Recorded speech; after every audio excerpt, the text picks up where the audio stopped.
Hello viewers, welcome to movie updates and explain YouTube channel. Akhanda 2 cinema స్టార్టింగ్లోనే ఒక ఎత్తుని చూపిస్తారు. తర్వాత మన బాలకృష్ణ అఘోర యాక్టింగ్లో ఉన్న కళ్ళు చూపించి తర్వాత అలాగే త్రిశూలం వైపు తీసుకెళ్ళి ఇక అఖండ 1లో ఉన్న సీన్స్ను మళ్ళీ రీక్యాప్ మాదిరి ఒక ట్రైలర్ మాదిరి చూపిస్తూ వస్తారు. ఇక ఆ అఖండ 1 ట్రైలర్ అయిపోయినమ్మడే మన పార్ట్ 1లో ఉన్న ఎన్ఐఏ ఆఫీసర్ని చూపిస్తారు.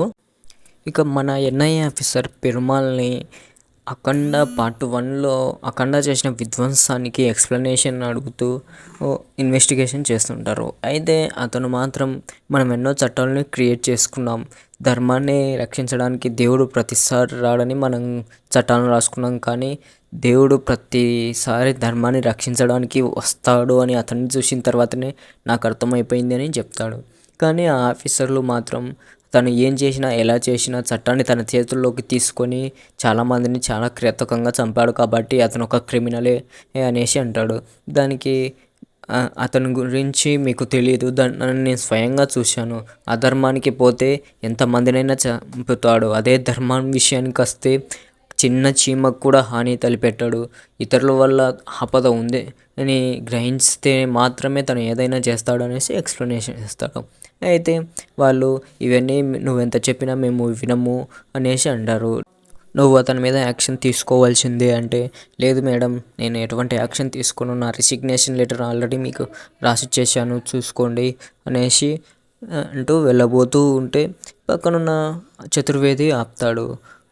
లేదు సార్, నేను వెళ్ళాల్సిందే, అతని గురించి నేను చూశాను అంటే పక్కనున్న ఇంకొక పై ఆఫీసర్ ఆమె నువ్వు వెళ్ళినా మేము తన మీద యాక్షన్ తీసుకుంటాము అనేసి అంటే, మీరు తనని ఏమీ చేయలేదు, నేను తనని డైరెక్ట్గా ఎదురుగా ఉండి చూశాను, దేవుడు ధర్మం కోసం స్వయంగా తయారు చేసుకున్న మనిషి తను అనేసి దేవుడు కనిపించినప్పుడు దండం పెట్టగలం కానీ దండించలేమంటూ కొన్ని ఇన్వెస్టిగేషన్లు చెప్తాడు. అంత గొప్పవాడు అంటున్నాడు, ఇప్పుడు ఎక్కడున్నారు అనేసి పై ఆఫీసర్ అడిగితే దానికి సమాధానంగా ఇంకో సీన్లోకి వెళ్తారు. ఇక నెక్స్ట్ సీన్లో పర్వతాల మధ్య మన బాలకృష్ణ నడుచుకుంటూ వెళ్తూ ఉంటాడు. అలా నడుచుకుంటూ మంచు పర్వతాల మధ్య కనపరిచిన శివలింగాలన్నిటికీ నమస్కారం చేసుకుంటూ తను ఎక్కడైతే పెరిగాడో ఆ సాధువుల దగ్గరికి వెళ్తాడు.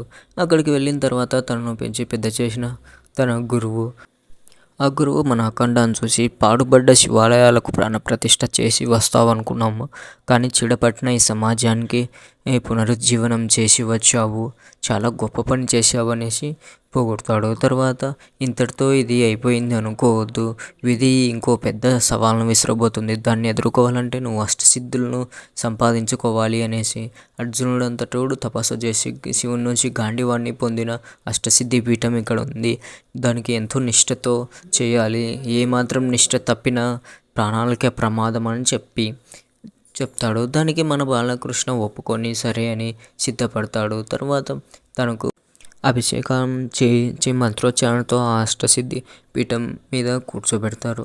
తన చుట్టూ ఉన్న అష్టలింగాలతో ఒక వలయాన్ని ఏర్పరిచి ఈ మంత్రోచ్చారణతో చేస్తారు. ఇంతటితో ఈ సీన్ కంప్లీట్ అయిపోతుంది. ఇక టైటిల్స్ పడి నెక్స్ట్ సీన్కి వెళ్తుంది. కొన్ని సంవత్సరాల తర్వాతనే ఒక లైన్ వచ్చి తర్వాత టిబెట్ ప్రాంతాన్ని చూపిస్తారు. అక్కడ ఉన్న ఒక మాంక్ దగ్గర చాలామంది వచ్చి ఆశీర్వాదం తీసుకుంటూ ఉంటారు. అక్కడున్న బౌద్ధ సన్యాసులందరూ ఆ ప్రాంతంలో ఉంటారు. ఇక ఆ టిబెట్ ప్రాంతాన్ని దగ్గరున్న బార్డర్లో ఉన్న జనరల్ అక్కడికి వచ్చి అక్కడున్న వాళ్ళందరినీ చంపేస్తాడు. తర్వాత ఆ మాంక్ దగ్గరున్న ఒక వ్యక్తిని, నువ్వు మా గవర్నమెంట్కు లేఖ రాశావు, ఎన్నో వందల సంవత్సరాల నుంచి మా వంశమే బార్డర్లో ఉంది, అటువంటిది మా సరిగ్గా లేమని రాశావు, అందుకు నాకు బాధగా లేదు, మా ఫ్యామిలీని దూషించినట్టు రాశావు, దానికి నాకు బాధగా లేదు, కానీ నన్ను ట్రాన్స్ఫర్ చేయమని రాశావు, దానికి నాకు బాధగా లేదు, కానీ చివరికి మీకు చెప్పినట్టు వినకపోతే మా శత్రుదేశంతో కలిసిపోతానని అన్నావు, దీనికోసమైనా నువ్వు చావాల్సిందే అనేసి కాల్చి చంపేశాడు. ఇక నుంచి భారత్లో ఎవరు కూడా సంతోషంగా ఉండకూడదు అన్నట్టుగా భారత్ మీద తనకున్న పగను చూపించేస్తాడు. తర్వాత అక్కడున్న మాంక్తో చెప్పండి, భారతదేశం గురించి ఎవరు మాట్లాడినా ఇదే పరిస్థితి జరుగుతుందని చెప్పండి అనేసి, మీ దేవుడు కూడా నన్ను ఏం చేయలేడు అని అహంకారంతో మాట్లాడతాడు. ఇక మాంగ్తో మాట్లాడి వెళ్తుండగా పక్కనే ఉన్న తన సైనికుడు వచ్చి, జనరల్ ఒక ఇంపార్టెంట్ విషయం, మనం వెళ్ళాలి అంటే వెళ్ళి చూస్తారు. అక్కడ తన కొడుకుతో పాటు చాలామంది సైనికులు చనిపోయిన డెడ్ బాడీలు ఉంటాయి. ఏం జరిగింది అనేసి అడిగితే అక్కడున్న వాళ్ళు, ఇండియాకు మన సైనికులకి గొడవ జరిగింది అంటే నా కొడుకు ఎంతమందిని చంపేసి తను చనిపోయాడంటే, సరే జనరల్, మీ కొడుకు ఇండియన్ ఆర్మీ వ్యక్తి ఒక గుద్దిన ఒక దెబ్బకి చనిపోయాడు అనేసి చెప్తాడు. దాంతో జనరల్ చాలా కోపం వస్తుంది. అలాగే ఇంకో పక్క బార్డర్కి ఇవతల ఇండియన్స్ జెండా ఎగురవేసి భారత్ మాతాకి జై అని కొడుతూ ఉంటే తను బైమాక్యులర్లో చూసి వాళ్ళ జెండా నవ్వుతుంది, వాళ్ళ జెండా ఏడవాలి అనేసి అంటే పక్కనున్న ఆర్మీ ఆఫీసర్ అలా జరగాలంటే భారత్ మీద చాలా పగ పట్టుకొని ఉన్న ఎక్స్ జనరల్ చాంగ్ని కలవాలా అనేసి అంటాడు. తను ఎక్కడున్నాడు అని అంటే, తనను కలవచ్చు కానీ మన గవర్నమెంట్ ఒప్పుకోదు అనేసి అంటాడు. గవర్నమెంట్ పని గవర్నమెంట్ చేసుకుంటుంది, మన పని మనం చేసుకుందాం అనేసి తనను కలవడానికి వెళ్తాడు. అయితే చాంగ్ను కలవడానికి ఎంటర్ అయ్యి డోర్ తెరవగానే అక్కడున్న సంఘటన చూసి ఆశ్చర్యపోతాడు. ఎందుకంటే చాంగ్ చుట్టూ నలుగురిని పెట్టుకొని ఆ నలుగురు వేదాలు చదువుతుంటే చాంగ్ భగవద్గీతను పారాయణం చేస్తూ ఉంటాడు. ఇక జనరల్ చాంగ్తో, నా బిడ్డను చంపిన భారతదేశాన్ని ఎలా దెబ్బ కొట్టాలా అని సలహా కోసం నీ దగ్గరికి వస్తే నువ్వు మాత్రం భారతదేశానికి సంబంధించిన గ్రంథాలు చదువుకుంటూ కూర్చుంటున్నావా అనేసి అంటాడు. దానికి చాంగ్, నీకు తెలియదు, భారతదేశాన్ని కొట్టాలంటే ఏదో ఒక మూల కాదు, భారతదేశం మూలాలని కొట్టాలా, 15 సంవత్సరాల నుంచి నేను దాని గురించే వెతుకుతున్నాను ఇప్పటి వరకు అనేసి అంటాడు. మూలాల ఏంటివి అవి అనేసి అడుగుతాడు. దానికి అఖండ భారతదేశంగా ఉన్న ఈ భారతదేశాన్ని ఎంతోమంది పరిపాలించారు. అలెగ్జాండరు కూడా జయించలేకపోయాడు, జెంగిస్ ఖాన్ను గడప కూడా తొక్కనీయలేదు. అలాంటిది వీళ్ళ బలగం ఏంటి, దాని గురించి ఆలోచించాలి. బ్రిటిష్ వాళ్ళు ఎన్నో సంవత్సరాలు పరిపాలించారు, ఎంతోమంది కింద బానిసలుగా పనిచేసిన ఈ దేశం ఇంకా గట్టిగానే ఉంది అంటూ భారతదేశంలో ఒకప్పుడు జరిగిన అన్యాయాల్ని చెప్తూ ఉంటాడు. అన్నీ జరిగినా కానీ ఈ దేశం ఇంకా ప్రపంచం దేశాల్లో కళ్ళు పెట్టి కళ్ళు చూడగలుగుతుందంటే ఏమిటి, ఎందుకంటే ఆ దేశంలో ఉన్న నమ్మకం, దేవుడు అనే నమ్మకము అనేసి చెప్తాడు. దేవునికి అలాగే భారతదేశంలో ఉన్న జనాలకి మధ్య ఎటువంటి బంధం ఉందో కొద్దిగా ఎక్స్ప్లెయిన్ చేసి చెప్తాడు. వాళ్ళను కొట్టాలంటే ముందు వాళ్ళ ధైర్యాన్ని కొట్టాలి, వాళ్ళ ధైర్యం వెనుకున్న వాళ్ళ గుండెలో పాతుకుపోయిన దేవుని కొట్టాలి. దేవుడు లేడు అని వాళ్ళు నమ్మేలా చేశామంటే ఆ దేశం నాశనం అయిపోతుంది అనేసి అంటాడు. దానికోసం ఏం చేయాలి అంటే, దానికోసం నేను తయారు చేసిన ఒక ఆయుధం ఉంది, దాన్ని గురించి భయపడి మన దేశమే దాన్ని దాచిపెట్టింది, నువ్వు ఎలాగైనా దాన్ని సంపాదించి తీసుకురా, దాన్ని ఎలా వాడాలి, దేశాన్ని ఎలా నాశనం చేయాలి అనేది నేను చెప్తాను అనేసి చెప్తాడు. దాంతో జనరల్ అక్కడి నుంచి బయలుదేరుతాడు. ఈ సీన్ జరిగిన వెంటనే ఇక అఖండ వాళ్ళను పెంచి పెద్ద చేసిన స్వామీజీని చూపిస్తారు. దాని తర్వాత అఖండ త్రిశూలం చూపిస్తారు. ఇక నెక్స్ట్ ఢిల్లీ పిఎం ఆఫీస్ దగ్గరికి స్టోరీ వస్తుంది. ఇక పిఎం ఆఫీస్లో పిఎం తన తోటి ఆఫీసర్లతో మాట్లాడుతూ ఆర్మీ విషయంలో జరిగిన దాని గురించి తెలుసుకుంటూ ఉంటాడు. అయితే అందులో, సార్ ఈసారి కొద్దిగా జాగ్రత్తగా ఉండాలి, ఎందుకంటే అక్కడ ఆర్మీ జనరల్ కొడుకు చనిపోయాడు, అసలు ఇప్పటి వరకు నేను అంత కిరాతకమైన జనరల్ని చూడలేదు, ఏం చేస్తాడు ఏంటో జాగ్రత్తగా ఉండాలి అంటే, మన దేశంలో ఉన్న మన ఆర్మీ ఎంతో స్వేచ్ఛమైనది, ఎంతో తెలివైన వాళ్ళు, వాళ్ళకు పూర్తి స్వేచ్ఛ ఇస్తున్నాను, కరెక్ట్ టైంలో కరెక్ట్ డెసిషన్ తీసుకోమని చెప్తాడు. అలాగే తర్వాత అక్కడున్న ఆఫీసర్, సార్ మీకు next programme rural development announcement ఉంది, అక్కడికి వెళ్ళినప్పుడు ప్రెస్ మీట్లో ఈ ఆర్మీ ఇష్యూ గురించి మాట్లాడొద్దని చెప్తాడు. నెక్స్ట్ సీన్లో కడప కలెక్టర్ త్రివేది పూర్ణ గారిని కలవడానికి వస్తాడు. మేడం, నెక్స్ట్ మీరు అనౌన్స్ చేయబోయే ఊర్ల లిస్టులోంచి శాంతిపురం తీసివేయాలి అనేసి అంటాడు. అంటే ఎందుకు త్రివేది, అలా జరిగితే ఎన్నో మెడికల్ కాలేజీలు, సూపర్ స్పెషాలిటీ హాస్పిటళ్ళు వచ్చి ఎంతో డెవలప్ అవుతుంది విలేజ్ అని అంటే, ఈ విషయం ఆ ఊరు పేరు అనౌన్స్ చేస్తే చాలామంది ప్రాణాలు పోతాయి, ఇప్పుడు ఆ ఊరు ఒక డ్రగ్ అడిక్ట్ అయిన ఒక డ్రగ్ మాఫియా చేతిలో ఉంది. ఈ విషయం అనౌన్స్ అయినమ్మడే మీడియా ఫోకస్ అంతా ఊరి మీదకి వెళ్తుంది. దాంతో అక్కడ ఉన్న చాలామంది ప్రాణాలు పోతాయి. మీరు ఈ ఊరు పేరు లిస్టులో ఉందని చెప్పగానే నేను అక్కడ మంచి ఆఫీసర్లను పంపించాను. వాళ్ళందరినీ తన కంట్రోల్లోకి తీసుకెళ్ళాడు. ఒకవేళ ఈ పేరు అనౌన్స్ అయితే వాళ్ళందరినీ చంపేస్తారు అనేసి చెప్తారు. ఇక ఈ సమస్యకు సొల్యూషన్ లేదా అంటే వెంటనే పూర్ణ మన బాలకృష్ణకు ఫోన్ చేసి సమస్య గురించి చెప్తుంది. వెంటనే మన చిన్న బాలకృష్ణ అక్కడికి వెళ్ళి వాళ్ళతో ఫైట్ చేసి ఆ మాఫియాని మొత్తం లేకుండా చేసేస్తాడు. వెంటనే అక్కడున్న వాళ్ళంతా సూపర్ మేడం, 10 నిమిషాల్లో మీరు మొత్తం ప్రాబ్లమ్ని క్లియర్ చేశారు అనేసి మెచ్చుకుంటారు. ఇక ఆ సీన్ అయిపోయిన వెంటనే మన చిన్న బాలకృష్ణ అక్కడ ఉన్న ఆఫీసర్లందరినీ తన ఇంటికి తీసుకెళ్ళి భోజనం పెడతాడు. తర్వాత నెక్స్ట్ సీన్లో ప్రధానమంత్రి ఆ శాంతిపురానికి వచ్చి అక్కడ శంకుస్థాపన చేస్తాడు. తర్వాత అక్కడున్న కొబ్బరికాయను మన బాలకృష్ణకి ఇచ్చి, నువ్వు ఏం చేశావో నాకు తెలుసు, ఇది నీకు ఇచ్చే గౌరవం కాదు, నీ హక్కు ఇది అనేసి కొబ్బరికాయ తనకిస్తాడు. వెంటనే మన బాలకృష్ణ కొబ్బరికాయ కొడతాడు. అది కొట్టిన తర్వాత కొద్దిసేపటికి పిఎం సెక్రటరీకి ఒక మెసేజ్ వస్తుంది. దాంతో అది పిఎంకు చూపిస్తే పిఎం అది చూసి మన బాలకృష్ణతో, దీని తర్వాత నీతో లంచ్ చేసి వెళ్దాం అనుకున్నా, కానీ మణిపూర్లో ఒక చిన్న ఇష్యూ వచ్చింది, నేను అర్జెంటుగా వెళ్ళాలి అనేసి మీరు ఢిల్లీ వచ్చినప్పుడు కలుద్దాం అనేసి అంటాడు. వెళ్తూ పిల్లలు ఎలా ఉన్నారు అంటే, ఒక పాప ఉంది సార్, 17 ఏళ్ళు, డిఆర్డిఓలో వర్క్ చేస్తుంది. అంటే ఏంటి 17 ఏళ్ళకి డిఆర్డిఓలో ఉంది అనేసి అంటాడు. దాంతో పూర్ణ గారు, అవును సార్, ఆ పాప మన ఇండియాలోనే నెంబర్ 1 గర్ల్, ఐక్యూ 228 ఐక్యూ ఉంది, తన మీ చేతుల మీదనే డిఆర్డిఓకు సెలెక్ట్ అయిందంటే, అవును ఆ పాపనా అని ఆ పాపను గుర్తు తెచ్చుకుంటాడు. ఇంతకీ పోస్టింగ్ ఎక్కడ అని అడిగితే వెంటనే హిమాచల్ ప్రదేశ్ను చూపిస్తారు. ఇక హిమాచల్ ప్రదేశ్లో ఉన్న సైన్స్ ల్యాబ్ దగ్గరికి మన డిఫెన్స్ మినిస్టర్ వస్తాడు. అప్పుడే మన హీరోయిన్ ఎంట్రీ ఉంటుంది. హీరోయిన్తో మీరు చేస్తున్న ప్రాజెక్ట్ గురించి తెలుసుకోవడానికి ప్రియంగానే స్పెషల్గా పంపించేశాడు. ఇంతకీ ఏంటి ఆ ప్రాజెక్ట్ అంటే, సార్ మన ఆర్మీ వాళ్ళు చాలా లో టెంపరేచర్లో వర్క్ చేయాలి, అలాగే రాజస్థాన్ లాంటి విపరీతమైన ఎండ ఉన్న ప్రదేశాల్లో వర్క్ చేయాలి, అలాగే బురద నేలల్లో పనిచేయాలి, ఎక్కడ పోయినా ఎలా ఉన్నా ఎంతో ఇబ్బంది, మనం శత్రువుల కంటే ఈ నేచర్ ఎఫెక్ట్ వల్ల చనిపోయే సైనికులు ఎక్కువ మంది ఉన్నారు, వాళ్ళందరినీ రక్షించడానికి ఒక బయోషీల్డ్ తయారు చేశాం, ఇది ఆల్మోస్ట్ సక్సెస్ అయింది, ఇక హ్యూమన్ ట్రయల్స్ మాత్రమే బ్యాలెన్సు, ఇదంతా చేసింది స్పెషల్ కేటగిరీలో వచ్చిన జనని, తన టీం కలిసి ఈ బయోషీల్డ్ను తయారు చేశారు అనేసి ఉంటుంది. సరే వెళ్దాం పద తన దగ్గరికి అనేసి డిఫెన్స్ మినిస్టర్ వస్తాడు. ఇక జనని డిఫెన్స్ మినిస్టర్ని కలిసిన తర్వాత డిఫెన్స్ మినిస్టర్, ఇంత చిన్న వయసులో నీకు ఆ థాట్ ఎలా వచ్చింది అంటే, రామాయణం వల్ల అని చెప్తుంది. రామాయణం వలన అది ఎలా అంటే, రాముడు అతి బల అనే రెండిటి వల్ల పర్వతాలు, నదులు, సముద్రాలన్నీ దాటుకుంటూ వచ్చాడు. దాన్ని ఇన్స్పిరేషన్గా తీసుకొని నేను నా టీం దీనిపై వర్క్ చేశాము అనేసి అన్నది.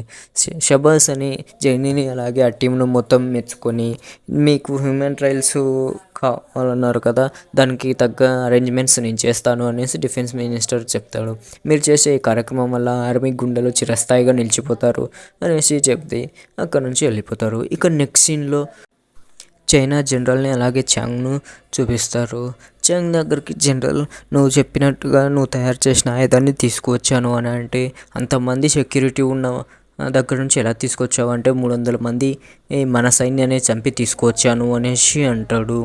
దీన్ని ఎక్కడ ఎప్పుడు ఎలా వాడాలో చెప్పండి అంటే, దీన్ని వాడేది మనం కాదు, ఠాగూర్ తను మోస్ట్ పొలిటికల్ లీడరు, తను వాడతాడు అంటే ఒక ఇండియనా అంటే, అవును ఇండియనే, నేను చెప్పాను కదా భారతదేశం మూలాలని కుట్టాలి అనేసి, తను ఎక్కడ ఏదైనా చేయగలుగుతాడు అనేసి చెప్తాడు. ఇక నెక్స్ట్ సీన్లో ఠాగూర్ని చూపిస్తారు. ఠాగూర్ పిఎం దగ్గరికి వస్తాడు. పిఎం మణిపూర్ అల్లర్ల గురించి ఇందులో నువ్వే ఉన్నావని ఉంది అనేసి అంటే, అవును అది నేనే, దానికోసం పోలీసుల్ని పరిగెత్తించడం దీనికి నన్ను అడిగింటే డైరెక్ట్గా నేనే చెప్పేవాడిని కదా అంటే, ఎందుకు ఇది అంతా అని అంటే, ఒకప్పుడు మా నాన్న కూర్చోవాల్సిన ఈ సీఎం సీట్లో నువ్వు కూర్చున్నావు, ఇప్పుడు నేను కూర్చోవాల్సిన పిఎం సీట్లో నువ్వే కూర్చున్నావు, దానికోసం అనేసి అంటాడు. ఇప్పుడే నిన్ను అరెస్ట్ చేసి ఇస్తా అంటే అరెస్టులు మా లాంటి రాజకీయ నాయకులకి ఒకప్పుడు శిక్ష, ఇప్పుడు ట్రెండు. నువ్వు ఎంత చేసినా ఏం చేసినా ప్రతిపక్షంలో నేను ఉన్నంత వరకు నీకు ఈ తిప్పలు తప్పవు అనేసి అంటాడు. ఈ కుర్చీకి సహనం ఎక్కువ. నేను సరిగ్గా చూడకపోవచ్చు కానీ పైవాడు ఒకటి చూస్తూ ఉంటాడు, వాడు ఏదో ఒకటి చేస్తాడు అనేసి అంటే కనిపిస్తున్న నువ్వే నన్ను ఏం చేయలేవు, అలాంటిది కనిపించని దేవుడు ఏం చేస్తాడు అనేసి మాట్లాడతాడు. ఇక నెక్స్ట్ సీన్లో బాలకృష్ణ కూతురు జనని ఇంటికి ఫోన్ చేసి వాళ్ళతో మాట్లాడుతూ ఉంటుంది. ఈసారి బర్త్డేకి నేను రాలేను, మా ప్రాజెక్టు నెక్స్ట్ లెవెల్లో వెళ్తుంది, మీరే ఎలాగైనా నాన్నగారికి చెప్పి ఒప్పించండి అనేసి చెప్తుంది. దాంతో ఇంట్లో వాళ్ళు, మీ అమ్మ చనిపోయిన తర్వాత మీ నాన్న చేసే ఒకే ఒక పండుగ నీ పుట్టినరోజు, దీనికి రానంటే ఎలాగా అనేసి అంటారు. మీరే ఎలాగైనా చెప్పి ఒప్పించండి అని మాట్లాడుతుంటే సడన్గా హీరోయిన్ వస్తుంది. ఏంటి జర్నీ ఏంటి అంటే నా బర్త్డే మేడం ఇంటికి రమ్మని ప్రెజర్ చేస్తున్నారు అనేసి అంటే రానని చెప్పావా అంటే చెప్పాను అనేసి అంటుంది. వస్తానని చెప్పు, అలాగే నీ ఫ్రెండ్స్ని కూడా తోలుకొని వెళ్ళు అంటే మరి ప్రాజెక్ట్ మేడం అంటే ప్రాజెక్టుకు హ్యూమన్ ట్రయల్స్కి పర్మిషన్ రావడానికి టైం పడుతుంది కదా, ఆ లోపు ఎంజాయ్ చేసి రండి అనేసి అంటుంది. మీరు కూడా రావచ్చు కదా మేడం అని అంటే మీ ఊరు బాగుంటుందా అంటే చాలా బాగుంటుంది అనేసి చెప్తారు. వెంటనే ఇక మన బాలకృష్ణ ఊరిని చూపిస్తాడు. బాలకృష్ణ కూతురు వస్తుందనే సంతోషంతో పండగలో సెలబ్రేట్ చేస్తూ ఉంటాడు. అక్కడ ఉన్న వంటలు ఎలా చేయాలి ఏం చేయాలి అనేసి చేపిస్తూ ఉంటాడు. ఇక జర్నీ రాగానే వాళ్ళ నాన్నను పిలుస్తూ ఉంటే వెనక్కి తిరిగి కూడా చూడకుండా అలాగే ఉంటాడు. వచ్చి జర్నీ వాళ్ళ నాన్న హగ్ చేసుకుంటుంది. వెంటనే వాళ్ళ నాన్న రానన్నావు అంట అనేసి అంటే ఇప్పుడు వచ్చాను కదా డాడీ, నాతో పాటు నా టీము మా మేడం కూడా వచ్చారు అంటే బాలకృష్ణ వాళ్ళందరినీ ఇన్వైట్ చేస్తాడు. నువ్వు వెళ్ళి ఒకసారి నానమ్మను కలిసిరమ్మా అని చెప్తాడు.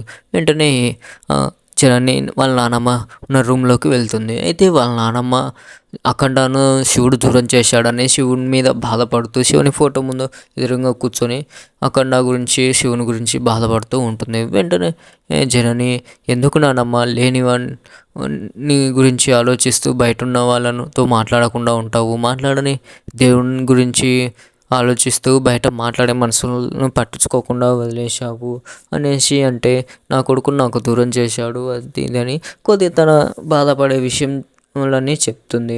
దాంతో సరే ఇక అవన్నీ ఎందుకు, ఇంతకీ నా గిఫ్ట్ ఏది అనేసి అడుగుతుంది. ఈరోజు నా పుట్టినరోజు కదా అంటే మర్చిపోయాను అనేసి 2 బంగారు గాజులు ఇస్తుంది. ఈరోజు నువ్వు నాతో పాటు భోజనం చేయాలి అని అంటే లేదు నేను చేయలేను అనేసి అంటుంది. తర్వాత అందరూ కలిసి భోజనానికి కూర్చుంటారు. అయితే బాలకృష్ణకు భోజనానికి ముందు మందు తాగే అలవాటు. అయితే జనని వాళ్ళ అమ్మాయి ముందు బాలకృష్ణ మందు తాగితే బాగుండదు అనేసి మందు బాటిల్తో మొత్తం సీజ్ చేసి ఉంటుంది. వెంటనే బాలకృష్ణ మన రవిని పిలిచి అమ్మాయి సీజ్ చేసింది అన్నావు కదా, అలాగైతే బయటకు వెళ్ళి తీసుకొని రా అంటే మర్చిపోయారా, ఊర్లో 8 తర్వాత వైన్ షాప్ ఓపెన్ ఉంటే కాల్ చేస్తా అని మీరే కదా బెదిరించారు, ఇప్పుడు ఎవరు తెలుస్తలేరు అనేసి అంటారు. మరి ఇప్పుడు ఎలా నాకు మందు తాగుకుంటే ముద్ద దిగడం కష్టమే అనేసి ముందరికి వెళ్తూ ఉంటే హీరోయిన్ వైన్ బాటిల్ ఓపెన్ చేస్తుంది. వెంటనే ఆ సౌండ్కు రూమ్లోకి వెళ్తాడు. వెంటనే ఆమె తాగుతారా అనేసి అడిగితే రవి పక్కన వచ్చి లేదు మా అయ్యగారికి అలవాట్లేదు అనేసి అంటాడు. హీరోయిన్ మళ్ళీ అడుగుతుంటే రవి ఏవో కూడా చెప్తూ ఉంటే ఇప్పుడే బాలకృష్ణ అదేవో బాగా అన్నారు, అదే చెప్పింది చేయాలి, ఇష్టం ఉన్నా లేకున్నా అలవాటు ఉన్నా లేకున్నా తాగాల్సిందే అని కూర్చుంటాడు. వెంటనే హీరోయిన్ ఇది ఆర్మీ మందు చాలా స్ట్రాంగ్గా ఉంటుంది, చూసుకొని తాగండి అనేసి చెప్తుంది. వెంటనే బాలకృష్ణ ఒక పెగ్గు లేపేస్తాడు. తర్వాత మీ కూతురు బర్త్డేను చాలా గ్రాండ్గా చేస్తారంట కదా, ఎలా ఉంటుందో అని ఆలోచిస్తున్నా, బాగానే ఉంటుంది కదా అని అంటే మీరు నన్ను నమ్మండి ఓ రేంజ్లో ఉంటుంది అనేసి అంటాడు. వెంటనే సాంగ్ వస్తుంది. సాంగ్ అయిపోయిన వెంటనే హీరోయిన్ ఇక తన ఆర్మీ క్యాంప్కు వెళ్ళడానికి సిద్ధపడుతూ ఉంటుంది. బాలకృష్ణను కలిసి చిన్నప్పటి నుంచి మా నాన్నను చూస్తూ పెరిగాను. మా నాన్న ఆర్మీ ఆఫీసర్, కార్గిల్ వార్లో తను చనిపోయాడు. తను చనిపోయిన తర్వాతని తెలిసింది ఒక మనిషి చావుకు ఎంత విలువ ఉంటుందో. దాంతో చిన్నప్పటి నుంచి ఇంట్రెస్ట్ పెరిగి నేను కూడా ఆర్మీలోకి వెళ్ళాను. నేను ఎక్కడికి వెళ్ళినా కెమెరాలో అక్కడి మెమరీస్ క్యాప్చర్ చేసుకుంటాను, కానీ ఇక్కడి మెమరీస్ అన్ని మాత్రం నా గుండెల్లో క్యాప్చర్ చేసుకున్నాను అనేసి చెప్తుంది. ఇక టైం అయింది. జర్నీ ఎక్కడ అంటే జర్నీ వాళ్ళ నానమ్మ దగ్గర సెండ్ ఆఫ్ చేస్తూ ఉంటుంది. నేను నెక్స్ట్ లెవెల్ ప్రాజెక్టుకు వెళ్తున్నాను. నాకు ఏ టెన్షన్స్ ఉండకూడదు. నువ్వు ఇలాగ ఉంటే నీ టెన్షనే నాకు ఉంటుంది.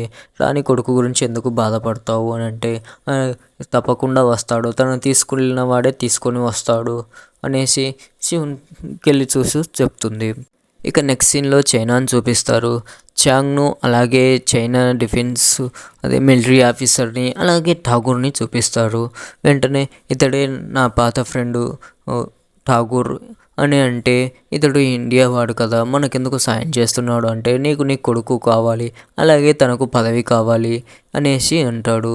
ఇది ఎంతో రిస్కీ మిషన్ అని తెలుసు కదా, అతని చేతిలో పెడితే ఎలా అని అంటే అతన్ని నమ్మచ్చు. అతడు మన కోసం ఎంతో కాలం నుంచి చేస్తూనే ఉన్నాడు. వాళ్ళ నాన్న హయాంలో కూడా వాళ్ళ నాన్న వాళ్ళు మన దేశానికి సపోర్ట్గా ఉండేవాళ్ళు అనేసి చెప్తారు. ఆర్మీ ఆఫీసర్ ఠాగూర్తో నీ దేశంని ఎక్కడ కొడితే తగులుతుంది అంటే 140 ఏళ్ళకు ఒకసారి జరిగే కుంభమేళ, మహాకుంభమేళ, అక్కడ గంగా స్నానాలు చేసుకోవడానికి ఎక్కడెక్కడి నుంచో వస్తారు. ఆ టైంలో మనం బయోవార్ను వదిలేసామంటే, ఈ కెమికల్ని వదిలేసామంటే చాలామంది చనిపోతారు. దాంతో దాన్ని దేవుడు లేడు అనే వాళ్ళ మనసులో క్రియేట్ చేశామంటే చాలు, ఇక దేశం ముక్కలైపోతుంది అనేసి చెప్తాడు. అనుకున్నట్టుగానే సక్సెస్ఫుల్గా ఆ కుంభమేళలో ఆ వైరస్ను వదిలేస్తారు. దాంతో చాలామంది ఎఫెక్ట్ అయ్యి అక్కడికక్కడే పడిపోతుంటారు. వెంటనే అక్కడ ఉన్న ఎన్ఐఏ ఆఫీసర్ ఫోన్ చేసి కుంభమేళాలో ఎంతో ఇబ్బంది కలుగుతుంది అంటే ఎక్కడ అంటే గంగలో అనేసి వెంటనే ఈ విషయం పిఎంకి తెలియజేయండి అనేసి అంటాడు. వెంటనే పిఎంకి చెప్తే ఏం జరుగుతుంది అసలు అక్కడ అంటే, సార్ మాకు తెలిసి అది బయోవైర్ అనుకుంటా, చాలామంది వైరస్కి ఇన్ఫెక్ట్ అయ్యి చనిపోతున్నాడు అంటే ఇప్పటి వరకు ఎంత పర్సెంటేజ్ వరకు డెత్ అయ్యే అవకాశం ఉంది అని అంటే, సార్ ఇప్పటికే 1 కోటి మంది దాకా స్నానాలు చేశారు, అదే కాక చాలామంది కోట్లలో జనాలు ఉన్నారు, 40 కంట్రీస్ గ్యాదర్ అయ్యి ఉన్నాయి అనేసి ఇది చాలా పెద్ద ఇష్యూలా మారే అవకాశం ఉంది అనేసి అంటారు. ఇంతకు ఎవరు చేశారు అంటే ట్రై చేస్తున్నాం సార్ ట్రేస్ చేయడానికి అనేసి అంటారు. ఇప్పటి వరకు మన ల్యాబ్లో ఎక్కడే కానీ దీనికి సంబంధించిన యాంటీడోట్కు సంబంధించిన ఎటువంటి ఇన్ఫర్మేషన్ కూడా లేదు అనేసి అంటారు. వెంటనే మెడికల్ ఎమర్జెన్సీ ప్రకటించండి అనేసి కట్టుదిట్టం చేస్తారు. ఇక నెక్స్ట్ సీన్లో చైనాని చూపిస్తారు. చైనాలో ఉన్న చాంగ్ అలాగే మిలిటరీ ఆఫీసర్ ఇద్దరు మాట్లాడుకుంటూ ఉంటారు. అడవిని జయించడానికి సింహంకి ఎదురెళ్ళడం ఎంత ముఖ్యమో అలాగే గుంటనక్కలతో స్నేహం చేయడం కూడా అంతే ముఖ్యం. ఠాగూర్ అంటే ఏంటో ఇప్పుడు నీకు తెలుస్తుంది చూడు అనేసి చెప్తాడు. ఠాగూర్ ఇక మెల్లో ఒక రుద్రాక్ష మాల వేసుకొని ఆ కుంభమేళాలో ప్రజలు పడిపోయిన మెడికల్ క్యాంప్ దగ్గరికి వచ్చి చూస్తూ ఉంటాడు. ఇంతమంది ప్రాణాలు పోతుంటూనే కళ్ళతో కన్నీళ్ళు పెట్టుకుంటూ ఒక ప్రెస్ మీట్ లాంటిది పెట్టి ఇదంతా చేయడానికి కారణం దేవుడే, ఇంతమంది ప్రాణాలు తీసుకెళ్ళాడు ఈ కుంభమేళలో, దేవుడే ఉంటే రక్షించవచ్చు కదా అని దేవుని వైపు నెగిటివ్గా మాట్లాడి అక్కడున్న ప్రజల్లో మనసుల్లో కూడా అనుమానాన్ని తెప్పించి దేవుడు లేడు అన్నట్టుగా పూజలు పురస్కారాలన్నీ మానేయాలి అనేసి, మంత్రాలు తంత్రాలు అన్నీ తీసేయాలి అనేసి అంటాడు. దాంతో అందరూ ఠాగూర్ మాటలు విని దేవుని నిందించడం స్టార్ట్ చేస్తారు. ఇక పూజలు పురస్కారాలు అన్నీ ఆపేస్తారు. ఇక నెక్స్ట్ సీన్లో పిఎం ఆఫీస్లో దీని గురించి కాన్ఫరెన్స్లో మాట్లాడుకుంటూ ఉంటారు. అసలు ఏంటి ఇప్పుడు ఏ దాంతో రాజకీయం చేయాలో తెలియకుండా ఇలా చేస్తున్నాడు అనేసి ఠాగూర్ గురించి మాట్లాడుకుంటూ ఉంటారు. పక్కనే ఉన్న ఆఫీసర్ వాళ్ళ నాన్న కాలం నుంచి అంతే సార్, శవాలతో రాజకీయాలు చేస్తారు, అయినా ఎప్పుడు ఏం జరిగినా మన మీద నిందించే ప్రతిపక్షంలో ఉన్న ఠాగూరు ఇప్పుడు దేవుడి మీదకి నెట్టుతున్నాడు ఎందుకు అనేసి ఆలోచిస్తాడు. వెంటనే సార్ దేవుడి మీద ప్రజలకు నమ్మకం పోతే అందరూ ఎవరికి వాళ్ళు సపరేట్ అవుతారు, ధర్మం దారి తప్పుతుంది, తర్వాత వాళ్ళు చేసే అరాజకాలను మనం లా అండ్ ఆర్డర్తో కంట్రోల్ చేయలేము అనేసి అంటే ప్రజల్లో తను భయం నింపుతున్నాడు. మనం ధైర్యాన్ని నింపాలి, వెంటనే ఆ యాంటీడోట్ ఎలాగైనా తయారు చేయాలి, కానీ ఎలా ఇంత తక్కువ టైంలో ఎలా సాధ్యం అంటే వెంటనే ఎప్పుడున్నా సార్ ఆల్రెడీ WHOకు శాంపిల్స్ పంపించేసాము, ఎనీ టైం యాంటీడోట్ తయారు చేయొచ్చు, ప్రపంచంలో ఉన్న ప్రతి చోటికి పంపించేసాము అనేసి అంటాడు. వెంటనే నాకు ఒక లైనప్ కలపండి, కావాలంటే డైరెక్ట్ నాతో కాల్ చేయడానికి చేయండి అనేసి అంటాడు. తర్వాత నెక్స్ట్ సీన్లో మన జనని ఉన్న హిమాచల్ ప్రదేశ్ టీంని చూపిస్తారు. అక్కడ హీరోయిన్ వాళ్ళతో ఇది మనకు ఎంతో ప్రెస్టీజియస్ టైము, అన్నిటినీ వదిలేయండి, ఎవరిని గుర్తుపెట్టుకోకుండా మెయిన్ ఈ పని మీదనే కాన్సన్ట్రేషన్ చేయాలి, ఎంతోమంది ప్రాణాలు పోతున్నాయి, దీనికి యాంటీడోట్ ఎలాగైనా తయారు చేయాలి అని చెప్తూ అలాగే మన బయోకెమికల్ ఒకటి తయారు చేశాం కదా, దాన్ని ఒకసారి యాంటీడోట్ మీద ట్రై చేసి చూడొచ్చు కదా అని అంటే అది ఇంకా సక్సెస్ కాలేదు కదా మేడం, హ్యూమన్ ట్రయల్స్ అయిపోలేదు కదా, అది అయిపోయేంత వరకు ఏం చేయలేము అనేసి అంటారు. అలాగైతే నా మీద ప్రయత్నించండి అనేసి ఆమె తన మీదే ఎక్కించుకుంటుంది. వెంటనే వాళ్ళు యాంటీడోడు ఈమెకు ఎక్కిస్తే వెంటనే అది సక్సెస్ అయ్యి ఆమెకు వైరస్ నుంచి విడుదల పొందుతుంది. ఇక వెంటనే ఇలా యాంటీడోట్ సక్సెస్ అవ్వడంతో పిఎం ఆఫీస్కు కాల్ చేసి యాంటీడోట్ రెడీగా ఉంది అనేసి చెప్తారు. వెంటనే పిఎం ఆఫీస్ నుంచి ఎలాగైనా ఆ యాంటీడోట్ తీసుకురావాలని సిద్ధం చేయండి అనేసి అనుకుంటారు. కానీ వాళ్ళు రాక ముందుకే ఇలా ఆఫీస్ మీద టెర్రరిస్టులు అటాక్ చేసి ల్యాబ్లో ఉన్న వాళ్ళందరినీ కాల్చి చంపేస్తారు. వెంటనే హీరోయిన్ జర్నీకి యాంటీడోట్ ఇచ్చి ఎలాగైనా దాన్ని నువ్వే జాగ్రత్తగా తీసుకువెళ్ళాలి అని ఎంతో ఎదుర్కొని సాహసవంతంగా జర్నీ పంపించేస్తుంది. అయితే హీరోయిన్ని కూడా కాల్చి చంపి జర్నీ వెంట పడతారు. ఇక ఠాగూర్ మనసులో జర్నీ వెంట పడుతూ కాలుస్తూ ఫైర్ చేస్తూ ఉంటారు. జర్నీ వెంటనే తప్పించుకొని అలాగే పడుతూ ఉంటుంది. ఒక మంచు పర్వతాల దగ్గర కాలు జారి పడిపోతుంది. వెంటనే ఠాగూర్ మనసులో ఆమెను కొట్టి ఆమె దగ్గర ఉన్న బయో షీల్డ్ని లాక్కుంటారు. దాంతోపాటు ఒక రుద్రాక్షమాల కూడా వస్తుంది. కరెక్ట్గా అదే టైంనే మన అఖండ ఇక ఆ మంచు పర్వతాల్లోంచి తన తపస్సు ముగించుకొని బయటికి వస్తాడు. వెంటనే అక్కడున్న వాళ్ళందరినీ తన త్రిశూలంతో చంపేసి జర్నీకి నేనున్నానని ధైర్యాన్ని ఇస్తాడు. ఇక నెక్స్ట్ సీన్లో పిఎం అందరితో కలిసి అసలు ఆ మెడిసిన్ ఉందన్న సంగతి బయటి వాళ్ళకు ఎలా తెలిసింది, అసలు అటాక్ ఎలా జరిగింది, ఎవరు ఇతరులకు తెలియజేశారు అన్న టెన్షన్లో ఉంటారు. ఏమో సార్ అది ఎవరికీ తెలియదు, జర్నీ అక్కడ ల్యాబ్లో ఉన్న వాళ్ళందరూ చనిపోయారు, అక్కడ చూసిన వాళ్ళు ఎవరు లేరు, అక్కడ సీసీ కెమెరా డేటా కూడా లేదు, హార్డ్ డిస్కులతో సహా ఏది మిగలలేదు అనేసి చెప్తారు. మరోపక్క చైనాలో చాంగ్ అలాగే మిలిటరీ ఆఫీసర్ ఆ యాంటీడోట్ మిస్ అయిందంట, ఒక అమ్మాయి తప్పించుకోయింది అనేసి ఠాగూర్ చెప్తాడు. తన కోసమే నేను వెళ్తున్నా అనేసి వెళ్తూ ఉంటాడు. అఖండ తన వాళ్ళని చంపేసిన ప్లేస్కు వెళ్ళి అక్కడ చూసి వెంటనే వణికిపోతాడు. ఎందుకంటే అక్కడ చాలా భయంకరంగా అందరు చనిపోయి ఉంటారు. దాంతోపాటు అక్కడ తన తమ్ముడు కూడా చనిపోయి ఉంటాడు. ఇక్కడ ఠాగూర్ అక్కడ ఉన్న శవాల గుట్టలన్నీ చూసి ఇదంతా ఎవరు చేశాడు అని ఆలోచిస్తూ ఉంటే ఇక్కడ అప్పుడే మన ఆది పినిశెట్టి ఎంట్రీ ఇస్తాడు. వెంటనే వీడే ఇదంతా చేశాడేమో, ఎలాగైనా అతన్ని పట్టుకొని చంపేయండి అని తన వాళ్ళతో చెప్తాడు. వెంటనే ఆది పినిశెట్టి తన మీదకి వస్తున్న వాళ్ళని చంపేసి ఠాగూర్ ఎదురుగా వచ్చి నీ తండ్రి శవానికి చితి పెట్టావా అంటే లేదు అనేసి అంటాడు. నీ తండ్రి ఎలా చనిపోయాడో ఎవరు చంపారో తెలుసా అంటే తెలీదు అంటాడు. నీకు మీ నాన్నకు ఉన్న సంబంధం ఏమిటో తెలుసా అంటే తెలీదు అంటాడు. వెంటనే ఆది పినిశెట్టి ఫ్లాష్ బ్యాక్ చెప్పడం స్టార్ట్ చేస్తాడు.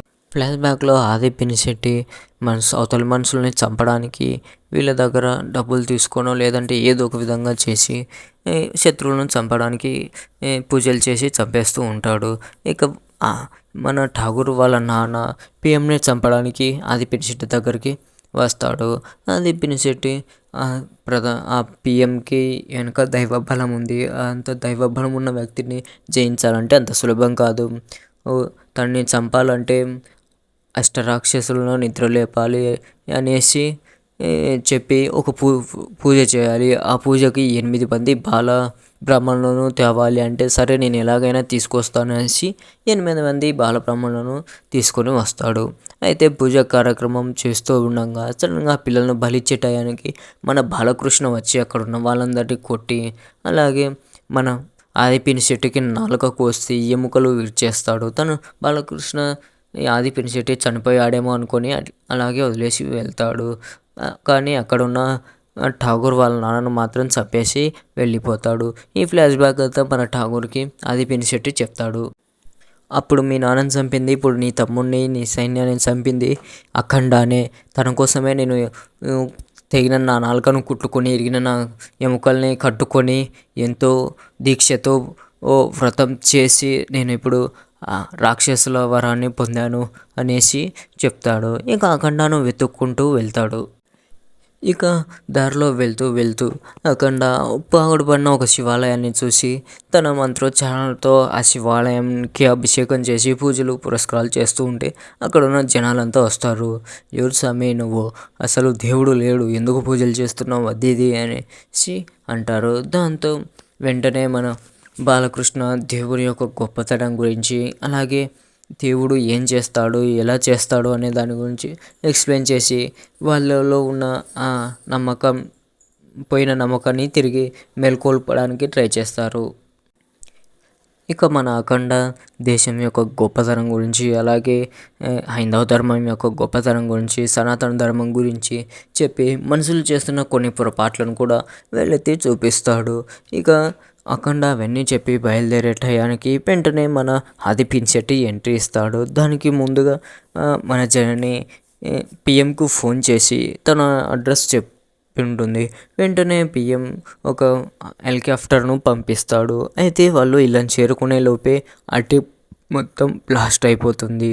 ఇక ఆది పినిశెట్టి హెలికాప్టర్ను బ్లాస్ట్ చేసి అఖండ నీ కోసం ఎప్పటి నుంచో వెతుకుతున్నా, ఈరోజు నిన్ను చంపాల్సిందే, ఎలాగైనా చంపేస్తా అనేసి అంటాడు. దానికి మన బాలకృష్ణ ఒకటి చావు, ఈరోజు ఎవరు చావాలనేది ఆ శివుడి చేతిలోనే ఉంటుంది, మన చేతుల్లో కాదు అనేసి చెప్తాడు. మన బాలకృష్ణ ఆది పినిశెట్టి సైన్యాన్ని మొత్తం విచ్చలవిడిగా భయంకరంగా శూలంతో పొడిచి చంపేస్తాడు. అలాగే ఇక ఆదిని ఆ శూలంతో పొడిచి, అలాగే అక్కడే హనుమంతుని విగ్రహం ఉంటుంది, హనుమంతుని భజన చేసి ఇక హనుమంతుని గద తీసుకొని ఆది పినిశెట్టిని దాంతో గదతో కొట్టి భయంకరంగా ఇక త్రిశూలంతో పొడిచి తనని కూడా చంపేస్తాడు. ఇదంతా చూసిన ఠాగూర్ భయంతో వణికిపోతాడు. దేవుడు లేడు అనుకున్నవాడు అఖండాలో దేవుణ్ణి చూసి తన మనసు మారిపోయి దేవుని వైపు తిరుగుతాడు. ఇక ఫైట్ అయిపోయే టయానికి బాలకృష్ణ వాళ్ళ అమ్మ చనిపోయి ఉంటుందని జననికి ఫోన్ వస్తుంది. వెంటనే జనని నాన్నమ్మ చనిపోయింది అనేసి చెప్తుంది. ఇక వెంటనే మన అఖండ శివ నీ దగ్గర వెళ్ళి పద్మాసనం వేసుకొని కూర్చొని మంత్రోచ్చారణ చేస్తూ ఉంటాడు.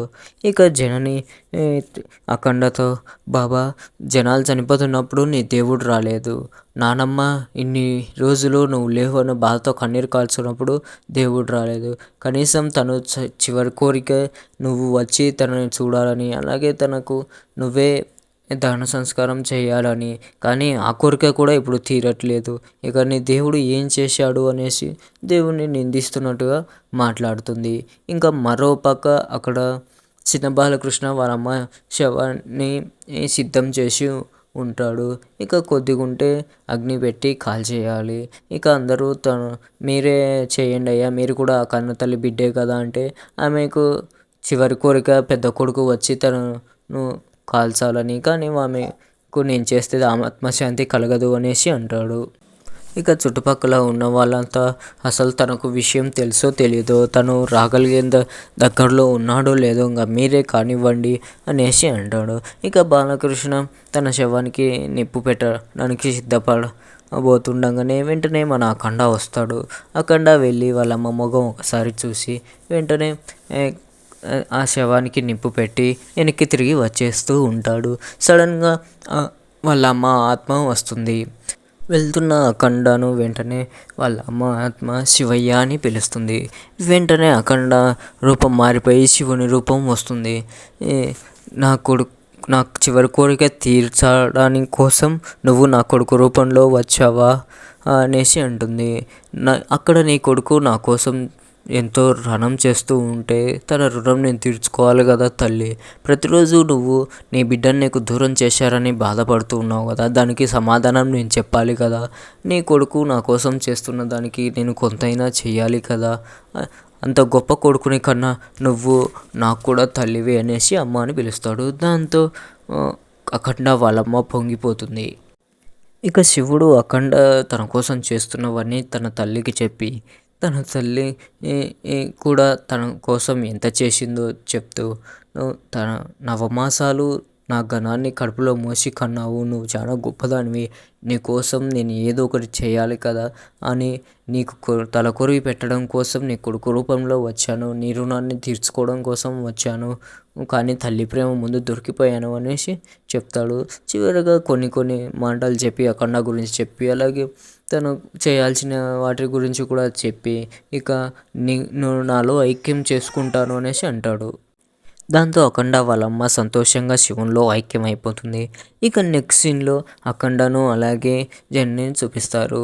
జెన్నీకి వాళ్ళ బాబాయ్ ఫోన్ చేసి అమ్మగారు చివరి కోరిక తీరిపోయింది, అఖండ గారు వచ్చి తలకొరివి పెట్టారు, చివరి కోరిక తీర్చుకున్నారు అనేసి అంటాడు. వెంటనే జెన్నీ షాక్ అవుతుంది. వెంటనే వాళ్ళ అఖండకు నమస్కారం చేసి బాబా నాది తప్పైపోయింది, క్షమించు, దేవుడు గురించి లేనిపోనివన్నీ అన్నాను అనేసి క్షమాపణ చెబుతుంది. ఇక అఖండ తన చేతిలో ఉన్న బూడిదను జర్నీకి చూపించి ఇద్దరు కలిసి నీళ్ళలో వదిలేస్తారు. వెంటనే జర్నీని తోడుకొని వెళ్ళడానికి ఆర్మీ టీం మొత్తం వచ్చి ఉంటుంది. వెంటనే అఖండ వెళ్ళు తల్లి, దేశాన్ని రక్షించడానికి, దేశంలో ఉన్న ధర్మాన్ని రక్షించడానికి దేవుడు నేను దగ్గర ఉన్న ఆయుధాన్ని రెడీ చేసి వెళ్ళాడు, నువ్వు వెంటనే వెళ్ళి ప్రజల ప్రాణాన్ని కాపాడు అనేసి అంటుంది. బాబా మరి నువ్వు అంటే దేశం మీద అలాగే ధర్మం మీద ఒకడు నోరు తెరిచి ఎలా పడితే అలా మాట్లాడాడు, వాడు ఇంకా బతికే ఉన్నాడు, వానికి గుణపాఠం చెప్పి రావాలి అనేసి అంటాడు. వెంటనే ఆర్మీ ఆఫీసర్ సార్ మీరు ఈ కోపం మీద అక్కడికి వెళ్తే పెద్ద యుద్ధమే జరుగుతుంది అని అంటే, నేను వెళ్ళేదే యుద్ధం కోసం, మీ భాషలో చెప్పాలంటే సర్జికల్ స్ట్రైక్ అని చెప్తాడు. ఆర్మీ ఆఫీసర్ చెప్పే మాటలకు కౌంటర్గా మాట్లాడుతూ నేను చేసి తీరాల్సిందే అన్నట్లు అక్కడి నుంచి బయలుదేరుతాడు. ఇక నెక్స్ట్ సీన్లో చైనాలో వీళ్ళు ప్లాన్ బి అమలు చేద్దామనేసి ప్లాన్ చేసుకుంటూ ఉంటారు. వెంటనే ఠాగూర్ అక్కడికి వచ్చి ఇంతటితో ఇది ఆపేయండి, ఇక ఏ పొరపాటు చేయొద్దు, అక్కడ అఖండాను చూశాను, నేను దేవుడు ఎలా ఉంటాడో చూశాను, దేవుడు లేడు అనుకొని ఇన్నాళ్ళు చేశాను, మీరు ఎటువంటి రాంగ్ స్టెప్ వేయద్దు, అతడిగిన ఇక్కడికి వచ్చారంటే ఏ ఒక్కరు ప్రాణాలతో బతకడు అనేసి చెప్తాడు. కానీ జనరల్ కానీ చాంగ్ కానీ ఆ విషయాన్ని బొత్తిగా పట్టించుకోరు. ఇక ఠాగూర్ ఎంత చెప్తున్నా వినకుండా వాళ్ళు కైలాసం పైన మిసైల్ దాడి చేస్తే వాళ్ళ దేవుడు ఎలా వచ్చి కాపాడుతాడో చూద్దాం, ఆ మిసైల్ దాడికి భారతదేశం మొత్తం నాశనం అయిపోతుంది అనేసి ప్లాన్ చేస్తారు. వెంటనే వాళ్ళు మిసైల్ అటాక్ టార్గెట్ ఫిక్స్ చేయబోతూ ఉంటే వెంటనే మన అఖండ వస్తాడు. అక్కడున్న వాళ్ళందరినీ తన త్రిశూలంతో సర్వనాశనం చేసి ప్రళయతాండవం చేసి రుద్రునిలాగా ఒక పెద్ద యుద్ధమే చేస్తాడు. ఇక చాంగ్ను అలాగే జనరల్ని ఇద్దరిని చంపేస్తాడు. ఎంతో యుద్ధం భయంకరమైన ఫైట్ల తర్వాత వాళ్ళిద్దరిని చంపేసి మన ఠాగూర్ని మాత్రం వదిలేస్తాడు. తప్పులు తెలుసుకున్నావుగా, వెళ్ళి ఏ నోటితో అయితే దేవుడు లేడు అని అందరి మనసుల్లో భయాన్ని నింపి చేశావో, ఇప్పుడు అదే నోటితో దేవుడు ఉన్నాడని ప్రచారం చేసి అని వదిలేస్తాడు. దాంతో ఠాగూర్ అక్కడి నుంచి వెళ్ళిపోతాడు. ఇక జర్నీ తీసుకువెళ్ళిన ఆ యాంటీడోట్ వల్ల ఎన్నో మందులు తయారు చేసి అందరికీ ఎక్కించి ఎన్నో ప్రాణాలు పోవాల్సిన ప్రాణాలని ఆపుతారు. దాంతో మళ్ళీ గుళ్ళల్లో పునర్ప్రారంభాలు స్టార్ట్ అవుతాయి. ఆగిపోయిన పూజలు మళ్ళీ స్టార్ట్ అవుతాయి. భయం గుప్పెట్లో ఉన్న జనాలు మళ్ళీ ధైర్యాన్ని తెచ్చుకుంటారు. ఇక మళ్ళీ వాళ్ళలో ఆత్మవిశ్వాసం పెరిగి దేవుని మీద నమ్మకం పెరుగుతుంది. ఇక అందరి అన్నీ ఇలా జరిగిపోయిన తర్వాత మన అఖండ ఎన్నో గుళ్ళ మధ్యలో నడుచుకుంటూ అలా వెళ్ళిపోతాడు. ఇంతటితో ఈ సినిమా పూర్తి అయిపోతుంది.